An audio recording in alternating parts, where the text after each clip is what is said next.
Salve, eu sou o Padre Francisco, essa é a meditação do Evangelho de hoje, sexta-feira da 19ª semana do Tempo Comum. O Evangelho se encontra em Mateus, capítulo 19, versículos de 13 a 12. E diz o seguinte: Naquele tempo, alguns fariseus aproximaram-se de Jesus e perguntaram para o tentar: É permitido ao homem despedir sua esposa por algum motivo? Jesus respondeu: Nunca lestes que o Criador desde o início os fez homem e mulher? E disse: Por isso o homem deixará pai e mãe e se unirá à sua mulher e os dois serão uma só carne? De modo que eles já não são dois, mas uma só carne. Portanto, o que Deus uniu, o homem não separe. Os fariseus perguntaram: Então como é que Moisés mandou dar certidão de divórcio e despedir a mulher? Jesus respondeu: Moisés permitiu despedir a mulher por causa da dureza do vosso coração. Mas não foi assim desde o início. Por isso eu vos digo, quem despedir a sua mulher a não ser em caso de união ilegítima e se casar com outra comete adultério. Os discípulos disseram a Jesus: Se a situação do homem com a mulher é assim, não vale a pena casar-se. Jesus respondeu: Nem todos são capazes de entender isso, a não ser aqueles a quem é concedido. Com efeito, existem homens incapazes para o casamento porque nasceram assim, outros porque os homens assim os fizeram, outros ainda se fizeram incapazes disso por causa do reino dos céus. Quem puder entender, entenda. Queridos irmãos, não há dúvida histórica de que Nosso Senhor Jesus Cristo tenha sustentado uma doutrina elevadíssima sobre o matrimônio, principalmente no que se refere às suas propriedades fundamentais, a unidade e a indissolubilidade. A unidade diz respeito à união em uma só carne, em todos os sentidos, em todas as dimensões da vida entre esposa e esposa. A indissolubilidade diz respeito a essa consistência especial que o matrimônio tem, que só se parte, só se divide, só acaba com a morte. Mas nós temos ali no Antigo Testamento alguns elementos que ajudaram a essa concepção farisaica a respeito do matrimônio, como se o divórcio fosse algo possível. Mas essa foi uma exceção. O divórcio ele não é declarado explicitamente lícito ou regulado juridicamente mesmo no Antigo Testamento. Mas, por exemplo, no Eclesiásticos, nós vemos que ali no capítulo 25, nós temos ali o escritor sagrado aconselhando ao divórcio, quem tiver uma mulher desobediente. Por outro lado, em Malaquias, ele vai denunciar aqueles que divorciam-se das suas mulheres muito facilmente, enfatizando a relação pactual do casamento. Em Qumran, que não é um livro da Bíblia, mas é daquela época e reflete muito bem a cultura, eles proíbem a poligamia, o incesto, mas não explicitamente o divórcio.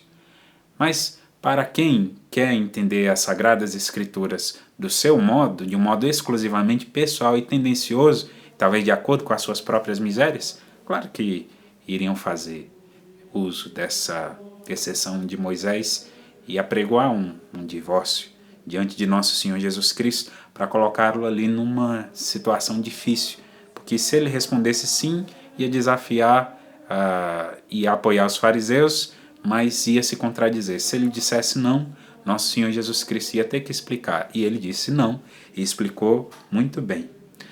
Naquela época ali, a compreensão geral, por exemplo, de uma mulher que fosse adúltera, a condenação dela não era ao divórcio, a ser rejeitada. Era ir direto para a morte. O homem não podia se divorciar da sua esposa a não ser que encontrasse nela certa indecência.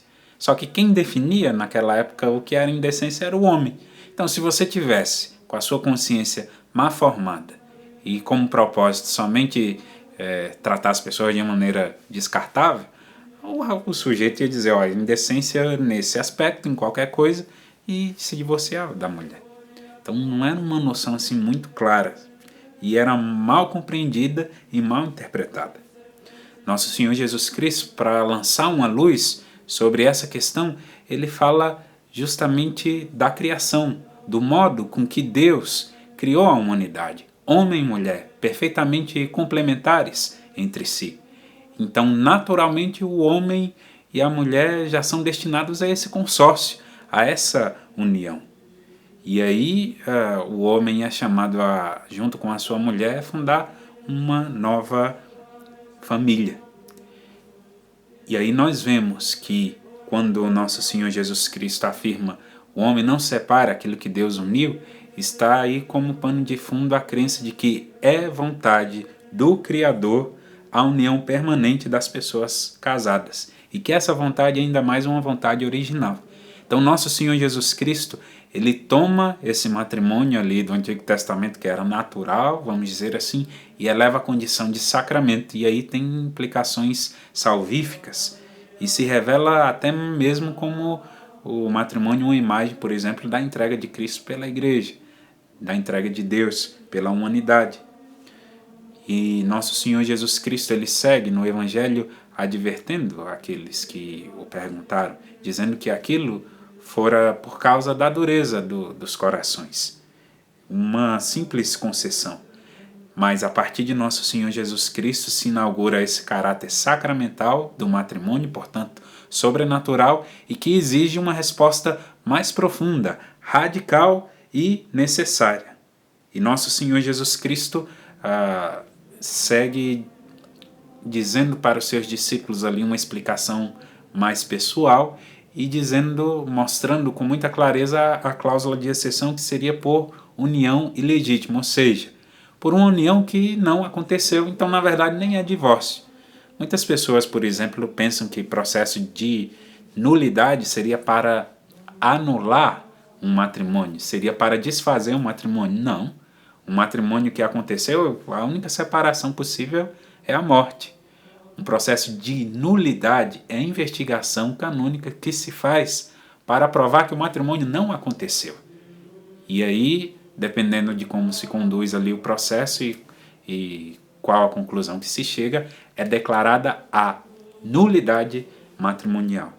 E é justamente esse trecho a base para todo esse processo e esse serviço que a igreja oferece aos casais que, às vezes, por falta de formação, por falta de liberdade interior, de condições naturais, acabam assumindo um matrimônio que, na verdade, não aconteceu. E nesse momento também, nosso Senhor Jesus Cristo, ele se opõe muito claramente ao divórcio. E há um protesto ali porque eles ficam inconformados com as exigências do matrimônio. Então, se é para viver dessa maneira, disseram eles, é melhor nem se casar. Mas nosso Senhor Jesus Cristo fala, porque essa é uma coisa que é somente a quem é concedido por Deus. É um dom que é oferecido somente a quem Deus quer conceder. E é Deus que dá essa capacidade de permanecer solteiro, por outro lado, por causa do reino. Sendo casado ou não, todos nós somos chamados a fazer a vontade de Deus. E o nosso Senhor Jesus Cristo vai se aprofundando em relação a essa escolha de consagrar-se a Deus totalmente. E ele mostra 3 tipos de pessoas, vamos dizer assim, que não podem se casar. Os fisicamente mal formados, os castrados pela crueldade das pessoas, que seriam os guardiões, os eunucos ali, e aqueles que se abstêm voluntariamente do matrimônio para dedicar-se com maior profundidade às exigências do reino de Deus. Esse é um tema muito sensível e muito difícil, especialmente porque muitas famílias hoje em dia que cada vez mais são tocadas por essa dificuldade, por essa ferida. Mas ao mesmo tempo, nosso Senhor Jesus Cristo, ele, ao deixar bem clara a sua posição em relação ao divórcio, ele não queria causar dor, desconforto às pessoas, mas estabelecer um ideal alto e claro e de acordo com a dignidade sacramental do matrimônio. É uma aliança de amor entre os esposos, imagem da relação entre Deus e o seu povo. E por ser uma coisa tão excelsa, tão sublime, tão bonita, é um desafio para os caprichos do coração humano. Há tantas dificuldades que eu testemunho diariamente os esposos vivendo dentro do seu matrimônio, mas a receita é a receita de qualquer vocação e de qualquer discípulo que quer seguir a nosso Senhor Jesus Cristo. Renuncie a si mesmo, tome a sua cruz e siga a Cristo. A maneira com que a cruz de Cristo e a renúncia a si mesmo há de se manifestar, aí é pessoal para cada um. Assim seja. Amém.